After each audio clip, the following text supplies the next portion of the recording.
उमर साहिबा इमारात से आप सवाल करती हैं, खावंद और बीवी का झगड़ा चल रहा था। खावंद ने बीवी को इन अल्फाज से तलाक दी, तुम्हें तलाक है इंशाअल्लाह। क्या इन अल्फाज से तलाक हो जाती है या नहीं? अगर खावंद इन अल्फाज से तलाक देता है कि तलाक के अल्फाज पहले बोलता है और उनके बाद मुत्तसिल बात फ़ौरन बाद इंशाअल्लाह कह देता है, तो इससे तलाक वाक़ई नहीं होती।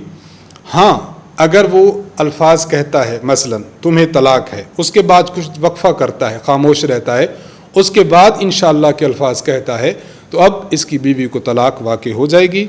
इसलिए जिस साहब ने ये सब अल्फाज अपनी बीवी को कहे हैं, तो अगर तलाक के अल्फाज के कुछ देर बाद कहे हैं तब तो तलाक वाक़ई हो गई, और उसके मुत्तसिल बात कहे हैं, फ़ौरन बात कहे हैं, तब तलाक वाक़ई नहीं होगी।